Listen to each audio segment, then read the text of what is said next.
Okay, so we all know that the Hokkien word, no, I can't say all know. The Hokkien word for cat, niao, is a homophone for the Mandarin niao, meaning bird. See, got cat and then bird. Okay, the cat and the bird. And you know that the Hokkien colloquialism for niao, sibe niao, you know, why you sibe, you know, sibe. I don't know why sibe. To describe the very nature of, and I quote Pao Kun's play, a very persistent, very particular, very insistent, very subjective, very idealistic, very stubborn person. Of course, Kuo Pao Kun himself lah, describing himself lah. So anyway, so you are very niao. Yeah, why are you so niao? Right, we all say that. So the big bird I propose is a metaphor for the courage of self-conviction. So the bird is, my proposition is that the bird is the revolutionary spirit. Okay, the bird represents that. In the place of the evening climb, the eagle and the cat, the big bird is the goal, the courage of self-conviction, and it's graspable. You can catch and hold on to the bird, right? In the eagle and the cat. The problem lies, of course, is to hang on to the bird when the bird is going up and boom, and then boom, go down, and boom, and then go up, and boom, you know, you can't hang on. So the bird is the courage of self-conviction, and you're not sure that you can completely hang on, right? And that's the problem. And so I find that the search for Big Bird is this trying to get this revolutionary spirit, holding on to the revolutionary spirit. So the bird in Hokkien colloquial is penis, right? You know or not? I know it's right. I'm quite old. Lan jiao, you know? So, because jiao is bird lah in Hokkien. Are you all the girls blushing? Never mind lah. Got to learn. Anyway, so Kuo's futile search for the big bird is also represented by the castrated state of his protagonist, Admiral Cheng Ho, in Descendants of the Eunuch Admiral. I always say Admiral Eunuch, no, so you and the old man in the evening climb. Yeah, I acted in the evening climb, and all of us were looking around for Daniel, that kind of thing. And there was a hermit, and he was a castrated man, as Admiral Cheng Ho was a castrated man. Okay, wait, I got press for you. The proposition is that the big bird represents the courage of conviction, the revolutionary spirit, should we call it, and it draws from several ideas, and this is me trying to feel my way around. So the male eagle is named Xiong Ying, and Xiong also stands for powerful, mighty, right? And Xiong, I think the Hokkien we say Hong, and then Ying is brave. So Ying Xiong, the other way around, is a hero, and that's my name, by the way. I am Mei Ying, so I'm the beautiful heroine. So anyway, here is another suggestion.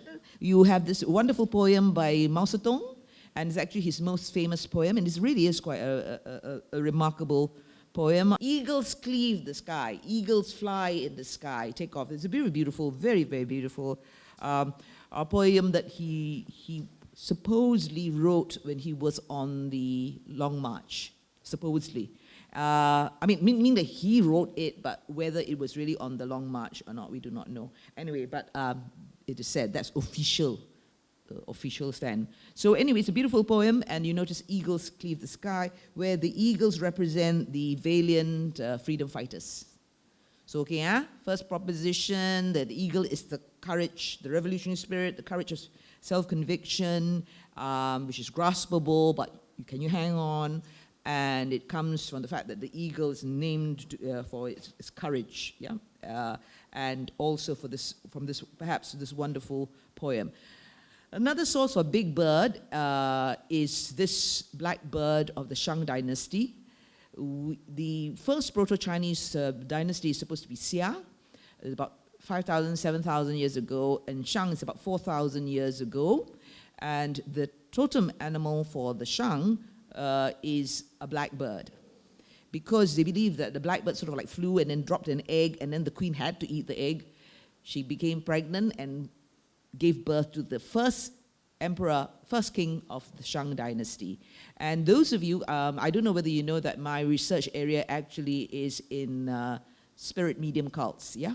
You know the Tangki fellows? And in their ritual, they have a black bird, but you can't recognize a black bird. It's not like the kind of black bird that you buy from Daiso to scare away the crows who couldn't care the hell about you. It actually is a wrapped piece of paper, and it's yellowish in color. You will never look like it doesn't look like a bird. It doesn't even begin to look like a bird, but it's meant to be actually the bird. And very, very interesting in the Shang scripts, you'll see that when they pray, the spirits ascend up, and the black bird comes down. Here is another link that I thought about, suggested. This is indeed really a lovely work by Wu Guanzhong. As you can see, he's a modern painter. We only lost him 5 years ago. And look at that wonderful vine, yeah? So you do not know whether the vine has consumed the house or the house has held back the vine. So you'll find that this idea of this incredible swirling black lines is a mark of the work of Wu Guanzhong. Yeah, very, very powerful. Wu Guanzhong is a contemporary painter, and therefore he had a lot of training in the West as well, so he began to be quite abstract in his painting. But he said he never wanted to be completely abstract, at least in the earlier parts of his, have I got, oh yeah, at least in the earlier parts of his painting. And this is the metaphor that he used, which is a very popular metaphor, the kite with a cut string. Because if you cut the string of a kite, it flies away, and there is no more kite. Yeah, so it means that a person who has left the country and never comes back again is a kite with a cut string. And so Wu Guanzhong didn't want to be too abstract. He was frightened that he would become a kite with cut string. And of course, the word kite is similar of the word that we use sometimes for eagles. Sometimes we use it for a vulture, a big bird. But this is a bit stretching things a little bit far. Yet I feel that this is close to the feelings that Pao Kun had, because he talked about the culture, or the culture of one's culture of origin, one's culture of from our parents.